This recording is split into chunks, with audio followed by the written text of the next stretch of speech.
Allez, on part à Mana, en effet, ce matin avec une exposition qui va commencer samedi au sein du Karma, le centre d'art et de recherche de Mana. Ça s'appelle Sphérographia, voir le monde en données pour voir le monde entier, avec un point d'interrogation à la fin, car le projet souhaite faire réfléchir ceux et nous poser des questions sur l'utilisation des globes virtuels. Donc ces logiciels qui représentent ou modélisent la Terre en 3D comme Google Earth et qui sont aujourd'hui omniprésents dès lors qu'il s'agit de représenter le monde avec la promesse de montrer la Terre et l'espace tels qu'ils sont vraiment. Or, une représentation du monde aussi fine et précise soit-elle n'est qu'une représentation avec ses partis pris, ses limites, ses zones d'ombre. L'exposition propose donc de déconstruire ce que les globes virtuels font à nos imaginaires. Pour en parler, Mathieu Nouchet est notre invité ce matin. Bonjour. Bonjour. Et bienvenue sur Radio Pays. Mathieu Nouchet, vous êtes géographe, directeur de recherche au CNRS, au laboratoire Passage à Bordeaux. On vous doit plusieurs livres qui se sont intéressés de près ou de loin à la Guyane, dont l'Atlas critique de la Guyane que vous aviez co-dirigé avec Laurent Polidori et Le Blanc des cartes, quand le vide s'éclaire, paru cette année aux éditions Autrement. Merci beaucoup d'avoir accepté notre invitation pour parler donc de Sphérographia, qui n'est pas qu'une exposition, Mathieu Nouchet, et je pense que ça pourrait être intéressant de commencer par là. C'est un vrai projet de recherche. Est-ce que vous pourriez nous expliquer déjà dans les grandes lignes ce que c'est exactement ? Effectivement, Sphérographia, c'est un projet de recherche qui inclut en son sein donc une exposition itinérante dont la première édition aura lieu à Mana. Alors ce projet de recherche, il réunit en fait une dizaine d'enseignants-chercheurs et une dizaine de collègues, mais également des artistes, et il travaille sur la question des représentations du monde. Comment est-ce qu'aujourd'hui, avec tous les logiciels, avec les images satellites, avec le numérique, on représente le monde, et on fait une analyse un petit peu critique de ces dispositifs, puisqu'en fait, notamment les globes virtuels, donc ces logiciels de type Google Earth qu'on manipule au niveau du grand public, mais il en existe aussi dans la sphère scientifique, il en existe vraiment des dizaines et des dizaines. Comment ces logiciels en fait sont fabriqués? Donc c'est la première question que pose ce projet de recherche, et notamment ce qu'on essaye de montrer, c'est de déconstruire un petit peu ces dispositifs pour montrer qu'ils donnent l'illusion d'une connaissance exhaustive et continue de la planète, puisque quand vous parcourez Google Earth, vous avez des images satellites de l'ensemble du globe. Mais tout le monde se rend bien compte quand il zoome qu'il y a des qualités qui sont finalement assez différentes. Donc le premier objectif du projet, c'est de s'intéresser à la façon dont ces globes sont fabriqués et finalement de déconstruire leur illusion d'exhaustivité pour montrer qu'il y a encore une fracture numérique importante sur différents territoires. Puis le deuxième objectif du projet, c'est de travailler sur la performativité de ces globes, c'est-à-dire sur leurs effets. Comment ces globes finalement alimentent nos imaginaires. On est à une période dans laquelle on parle beaucoup notamment des changements globaux, il y a une crise écologique majeure, et donc on a besoin d'outils qui représentent la planète dans son entièreté pour essayer de prendre en compte, rendre tangibles des changements qui sont palpables, mais qui sont difficiles à représenter de façon globale. Il y a une ambition exhaustive dans ce que les globes virtuels proposent, mais aussi, et c'est ce que vous avez commencé à dire, avoir une représentation aussi en temps réel finalement de la Terre et de notre monde. Voilà, il y a beaucoup d'objectifs en fait qu'on attribue à ces globes, et l'idée c'est de comprendre comment ces globes agissent sur nos façons de penser les territoires, et puis de montrer que c'est en fait avant tout des outils techniques, et que donc derrière il y a des choix techniques, et que ces choix techniques révèlent en fait des intentions politiques. On va choisir de représenter plutôt certains territoires que d'autres, plutôt certains phénomènes que d'autres, d'être plus précis à certains endroits. Et donc dans ce projet de recherche, l'idée c'est de montrer que c'est une vision du monde parmi tant d'autres. Et donc les expositions qu'on organise, elles ont pour objectif de mettre en dialogue à la fois nos analyses scientifiques sur ces objets numériques avec d'autres formes de représentation du monde, et notamment avec des représentations du monde qui sont proposées par des artisans ou par des artistes qui vont, à partir de sculptures, à partir de tissages, à partir de différents supports, proposer eux leur propre vision du monde. Et l'idée, c'est d'enrichir finalement nos compréhensions de ce qui se passe sur la planète en croisant des approches scientifiques avec des approches plus artistiques. Comment on explique, et comment est-ce que vous expliquez, Mathieu Nouchet, que ces globes virtuels, enfin l'utilisation planétaire aujourd'hui de ces globes virtuels, c'est ce que vous écrivez dans la présentation du projet. Ces globes aujourd'hui, on les retrouve dans des documentaires, des rapports scientifiques, des événements internationaux, des musées, des œuvres de fiction. Il y a même l'éducation nationale qui s'en sert avec les élèves. Comment et pourquoi ils sont devenus ces globes la représentation qui s'est imposée, la représentation du monde qui s'est imposée, vous le dites, depuis une vingtaine d'années à peu près. Alors d'abord, ce qu'on peut dire, c'est que les globes traditionnels, matériels, physiques, c'est des objets d'art, de savoir et de pouvoir qui ont eu énormément de succès et qui en ont encore aujourd'hui. Donc il y a des globes quasiment dans salle de classe, par exemple. Donc c'est des objets qui permettent finalement d'embrasser l'entièreté de la Terre et d'avoir le sentiment qu'on peut couvrir l'intégralité de la planète. Et puis depuis, je dirais, une vingtaine d'années, avec le tournant numérique, le développement des images satellites, de la géolocalisation, et puis avec le développement d'Internet, on a tout un tas de logiciels qui permettent maintenant d'interconnecter les bases de données. Oui. Et alors qu'avant, on avait une cartographie numérique qui était par pays, par État-nation, par secteur, on a aujourd'hui une vraie facilité à pouvoir assembler toutes ces données et donc les assembler à l'échelle mondiale et donc constituer ces objets qui sont aussi des objets très ludiques parce qu'à partir d'une simple souris, vous pouvez naviguer un peu partout sur la planète, zoomer, dézoomer, vous balader. Donc il y a eu finalement une appétence très forte pour ces objets, une configuration technique qui font que en fait ils ont été beaucoup plus faciles à créer. Et puis il y a eu aussi un investissement majeur, ça il faut le dire, de grands acteurs du numérique qui venaient pas du tout du monde de la cartographie. C'est notamment Google qui a investi très massivement en rachetant des entreprises qui elles-mêmes avaient développé des globes mais qui étaient assez confidentielles. Mais à partir du moment où une boîte comme Google met les moyens, tout d'un coup, cet objet globe virtuel prend vraiment une impulsion très très forte. Et Google Earth est apparu en 2005.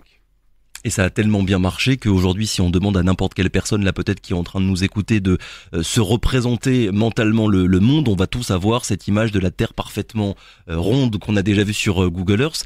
Là où peut-être il y a quelques années, on aurait plutôt pensé à un planisphère, donc une carte. Est-ce que vous constatez une évolution dans la représentation du monde finalement, Mathieu Nouchet ? Il y a une évolution et notamment sur les images que nous donne à voir Google Earth, c'est-à-dire qu'on a une omniprésence maintenant de l'imagerie satellite. Oui. On a une vision globale aussi du monde et on a aussi des secteurs qui sont mis en avant parce que même si le globe nous permet de naviguer absolument partout sur le monde, quand vous ouvrez Google Earth, il s'ouvre avec des éléments, avec une carte qui est centrée sur un territoire en particulier.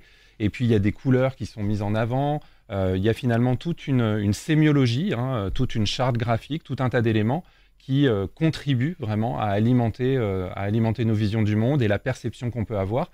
Et d'ailleurs, c'est des objets qui sont de plus en plus repris par les artistes. Les artistes réutilisent ces objets, les détournent, produisent des œuvres d'art à partir de ces dispositifs. Dans le cadre de l'exposition là, qu'on réalise à Mana, on a un documentaire qui est réalisé par Gwenola Wagon, qui s'appelle Globodrome et qui est en fait le tour du monde en 80 jours, mais depuis Google Earth, avec toute une réflexion assez intéressante sur ce qu'on va trouver finalement et sur la façon dont la Terre se donne à voir sur ces dispositifs numériques. C'est quoi les limites, voire les dangers, les raisons pour lesquelles vous voulez avoir cette approche critique des globes virtuels, Mathieu Nouchet ? Parce que je vais être honnête, moi le premier, avant de vous lire, j'étais persuadé que cette image qu'on avait sur Google Earth, elle représentait parfaitement ce que le monde était vraiment, comme si c'était une caméra en fait qui filmait un peu en permanence la planète Terre, sans me dire vu que c'est un outil, il y a peut-être des partis pris et malgré le stock de données qui est quand même hallucinant, une carte n'est jamais neutre finalement, Mathieu Nouchet. Exactement, donc je dirais qu'il y a deux grands messages qu'on souhaite faire passer à travers cette exposition. Le premier, c'est vraiment cette idée qu'on est face à des outils techniques, donc même s'ils sont très beaux, très esthétiques, très ludiques, même s'ils paraissent très scientifiques et même s'ils peuvent faire autorité et si on n'ose pas les interroger, en fait derrière il y a des choix qui ont été faits. Donc il faut les interroger, il faut qu'il y ait une prise de recul critique et on invite notamment les étudiants, les lycéens, les collégiens à avoir une prise de recul critique par rapport à ces outils puisque encore une fois, dans ces logiciels, on va mettre en évidence certaines informations plus que d'autres. Donc ça, c'est vraiment le premier point. Et puis le deuxième point qu'on souhaite mettre en évidence, c'est qu'en fait, les données qui sont derrière ces globes virtuels sont extrêmement hétérogènes et certains territoires sont très mal couverts quand d'autres le sont de façon extrêmement précise. Et donc, il y a une forme de fracture numérique qu'on peut aussi identifier à travers ces outils. Très souvent, la fracture numérique, on la réduit à deux choses.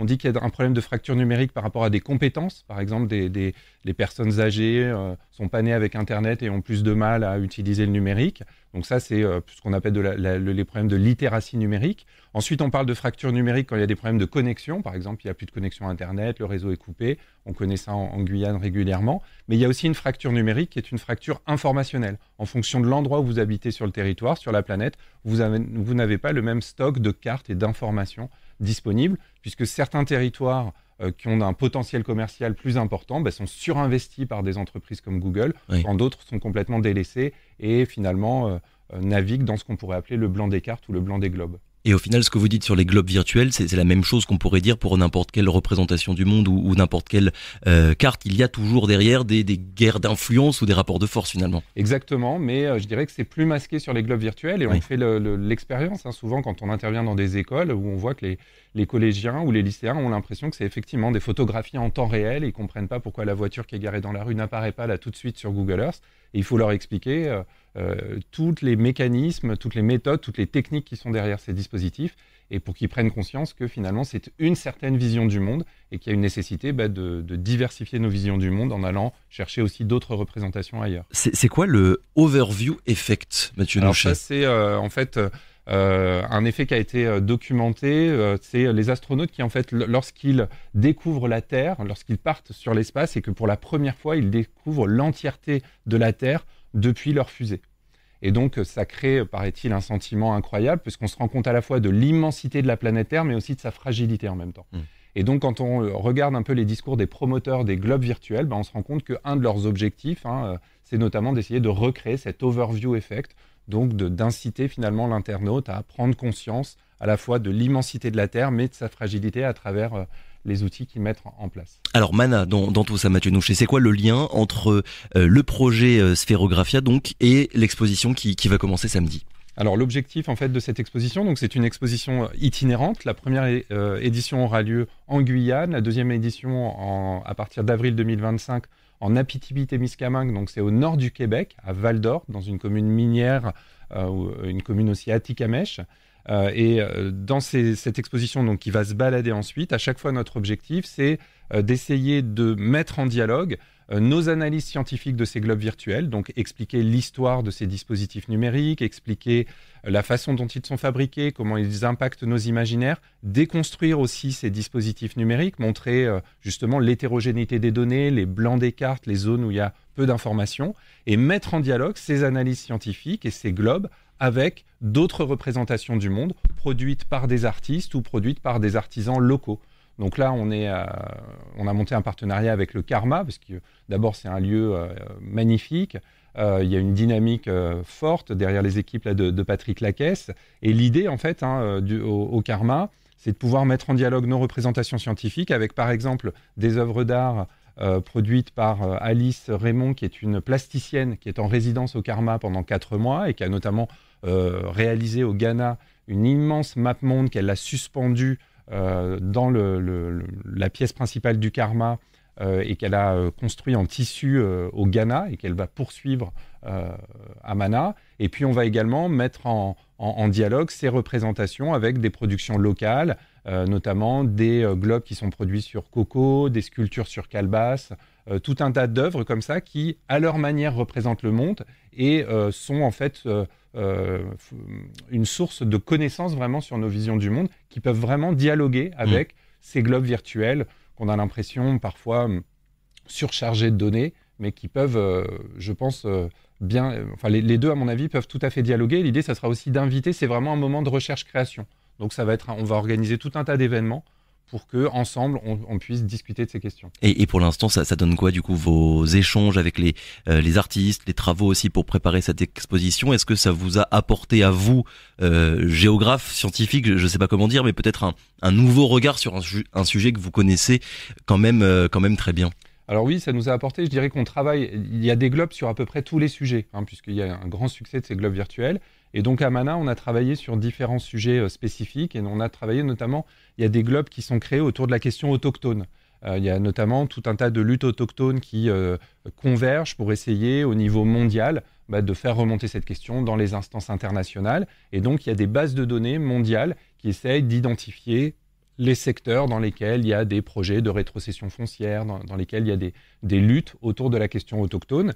Et donc c'est intéressant finalement pour nous de regarder la vision que ces bases de données très globales donnent de la Guyane. Donc à chaque fois, vous allez voir dans l'exposition, on a 5 projections numériques qui permettent à chaque fois de partir des globes virtuels, donc à l'échelle du monde. On peut tourner autour des globes, regarder autour de la question de la biodiversité, de la population, autour de la question de l'autochtonie, Et ensuite, on va zoomer sur la Guyane et on va regarder finalement comment la Guyane apparaît dans ces bases qui, encore une fois, vues de loin, paraissent très esthétiques, très exhaustives, très continues. Et quand on zoome sur la Guyane, c'est là où on voit qu'il y a certaines zones qui ne sont pas représentées, qui sont oubliées ou des représentations qui sont un peu étranges. Et donc, on va gratter un peu pour comprendre quels sont les choix politiques qui ont été faits et qui rendent visible ou invisible telle ou telle population, tel ou tel phénomène. Mais le choix finalement d'amener cette exposition ici en Guyane et à Mana en particulier, est-ce que vous, en tant que géographe, ça avait une résonance particulière d'aller installer du coup l'exposition à cet endroit bien précis? Oui, ça a un sens tout particulier. Alors la Guyane, c'est un territoire sur lequel on travaille depuis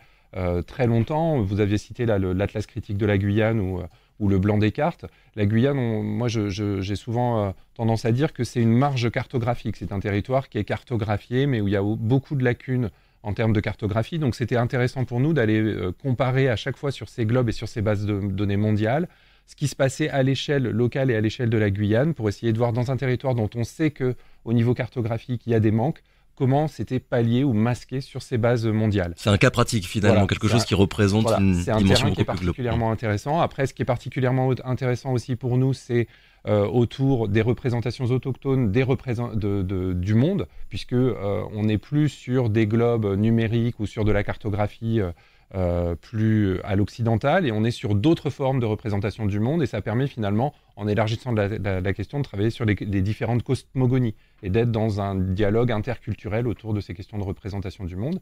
Et puis ça faisait vraiment sens de le faire au Karma, puisque depuis plusieurs années, le Karma organise des ateliers avec les écoles autour de la production justement de globes sur calebasse, sur coco, et avec toute une réflexion et déjà tout un tas de pièces aussi artistiques qui pouvaient directement être mises en dialogue avec le projet de recherche et avec les dispositifs, là, les modules qui viennent d'arriver en bateau, et on est content parce que c'est arrivé juste à l'heure. Oui, des modules muséographiques. C'est quoi d'ailleurs? Elle va ressembler à quoi cette exposition? Il y aura quoi en plus de ces œuvres artistiques que vous avez commencé à détailler? Alors en fait, on va avoir 4 modules qui vont nous présenter sous la forme de demi-sphères l'histoire des globes virtuels, leur origine, et puis qui va également les analyser un petit peu. Donc ça, c'est 4 modules qui ont été plutôt construits par l'équipe scientifique. Autour de ces modules, on aura des œuvres d'art. Donc je le disais, là, notamment une carte en tissu produite par Alice Raymond. On aura également des globes par Alain Sauter, qui est le seul fabricant de globes, qui vient aussi faire une performance en Guyane, puisqu'en 15 jours, il vient simplement avec son compas pour essayer de construire un globe avec le matériau local. Et puis, on va avoir différentes œuvres d'art du Karma, des artisans et des artistes de la route de l'art de l'Ouest guyanais. Et on a en plus donc 5 espaces de projection numérique, un documentaire d'1 heure qui tourne en boucle, et puis des vidéos qui permettent justement de rentrer dans le détail sur certains thèmes particuliers. Donc on va avoir comme ça 4 ou 5 espaces qui vont permettre aux visiteurs à la fois de prendre conscience de la diversité des représentations du monde, de l'histoire des globes virtuels, et on a également des ateliers interactifs. Donc on va proposer aux visiteurs de construire son globe à partir par exemple d'origami, à partir de différents petits dispositifs, un peu de bricolage qui leur permettront de repartir avec leur propre globe, et qui, on l'espère, à travers ces ateliers interactifs, permettront aux visiteurs de prendre conscience du fait qu'à chaque fois qu'on a à construire un globe, en fait, il y a des déformations. Quand on veut passer d'une surface plane à une surface en 3 dimensions, ou d'une surface en 3 dimensions à une surface plane, il faut faire des choix. Et c'est ce que fait, mais de façon souvent invisible, les développeurs de Google Earth. Oui. L'idée, c'est de les mettre en évidence pour montrer que derrière ces choix, il y a peut-être des considérations politiques à prendre en compte. Vous me disiez juste avant d'entrer en studio qu'aujourd'hui le CNRS vous encourageait à faire ce genre de démarche-là de recherche-création.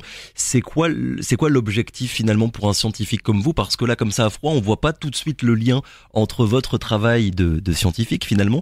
Est-ce que des artistes, quels qu'ils soient, j'ai envie de dire, peuvent vous apporter? Alors je dirais qu'il y a 2 objectifs, et c'est vrai qu'on est incité à aller vers ce type de dispositif.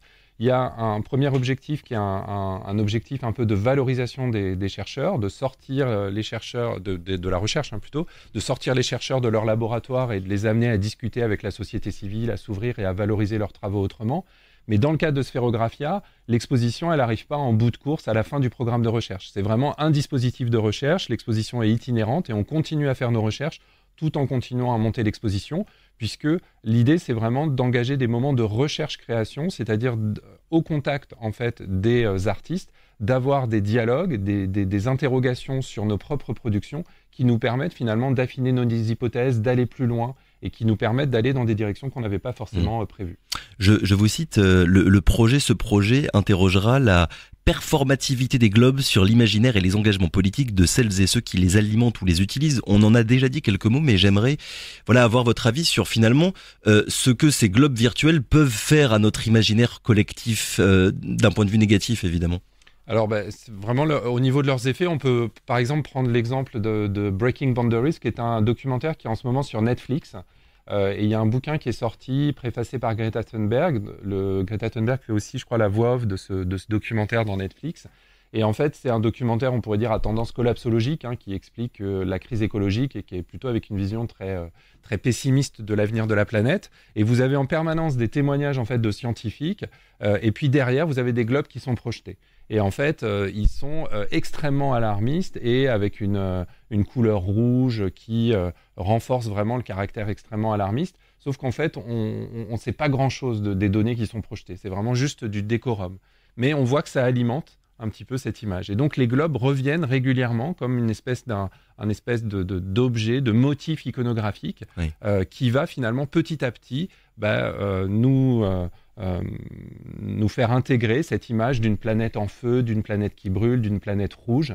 Et donc, on voit qu'il y a des effets assez forts. Donc, ce qu'on essaye de regarder, c'est notamment, on fait un inventaire de l'ensemble des globes. On en a recensé aujourd'hui plus de 300. Et on essaye de faire une analyse en fonction des données, des couleurs qui sont utilisées, des données qui sont utilisées, et finalement des messages qui sont véhiculés et qui sont associés à ces objets. Oui, parce qu'on a beaucoup parlé de Google Earth depuis tout à l'heure, mais il y en a beaucoup d'autres. Il n'y a pas que Google qui s'occupe de faire ces globes virtuels. Exactement, il y a la NASA qui produit par exemple tout un dispositif qui s'appelle Science on a Sphere, qui est proposé dans les écoles, donc clé en main.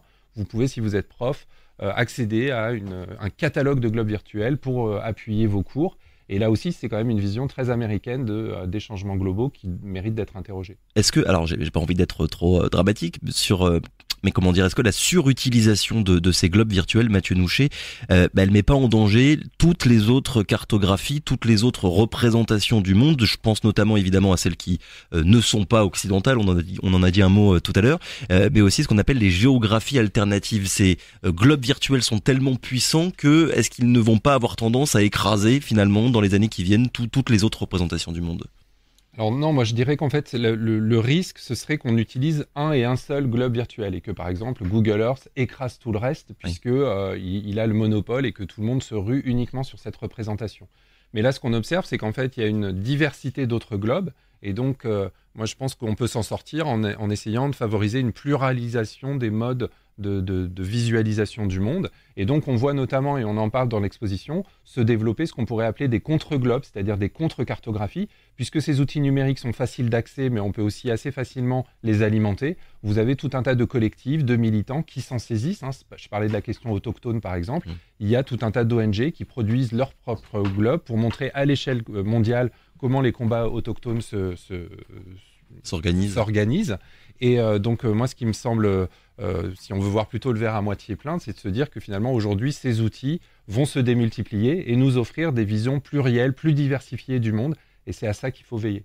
Dernière question, Mathieu Nouchet, je l'ai dit tout à l'heure, vous avez coordonné donc l'Atlas critique de la Guyane qui remettait en question, on va dire, les représentations habituelles de la Guyane. Il était sorti ce livre en 2020, ça a été un énorme succès. C'est quoi le regard que vous avez sur son utilisation, on va dire, depuis 4 ans et sa réception par le grand public de manière générale? Alors c'était effectivement une belle aventure collective, il y avait plus de 80 contributeurs dans cet atlas. J'essaye effectivement moi de suivre un peu la vie sociale de l'objet, c'est-à-dire j'essaye de regarder comment cet objet vit, comment il est utilisé. Et donc, c'est aussi un appel que je peux lancer aux auditeurs. Si vous avez des exemples de réutilisation de cartes ou de textes issus de cet atlas critique de la Guyane, moi je suis vraiment preneur puisque je suis en train de faire un inventaire. Puis je pense que je reviendrai vous voir pour vous en faire un bilan complet. Ce que je peux observer pour le moment, c'est qu'il est très très utilisé au niveau scolaire, notamment dans les lycées. Ça permet d'adapter finalement le programme en allant chercher des représentations locales. D'ailleurs, on a un partenariat avec le rectorat et on a plus de 45 profs d'histoire géo qui vont venir la semaine prochaine à Mana pour visiter l'exposition et pour ensuite faire venir leur classe. Mais ce dont j'ai pu me rendre compte aussi, c'est qu'il était, comme toutes les cartes d'ailleurs, cet atlas, il est très largement instrumentalisé. Donc j'ai plusieurs cas en tête.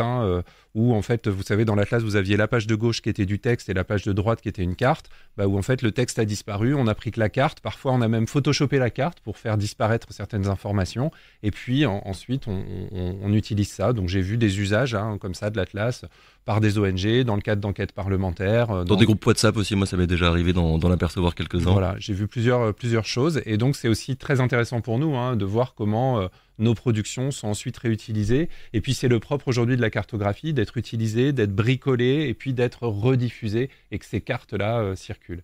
Restons critiques sur les représentations du monde. Merci beaucoup Mathieu Nouchet d'avoir été avec nous ce matin. Je rappelle donc le nom de cette exposition Sphérographia, voir le monde en données pour voir le monde en entier. Ça commence samedi à Mana. Ça y est, l'exposition est prête ou on est dans les derniers préparatifs? Elle est en voie de finalisation, et samedi, donc on a un beau programme de 10h à 22h au Karma, avec des projections de films, avec des visites commentées, avec l'activation des œuvres des artistes, et avec également tout un tas de conférences de collègues de Cayenne et d'ailleurs. Aucune raison de ne pas y aller. Merci encore, très bonne journée à vous.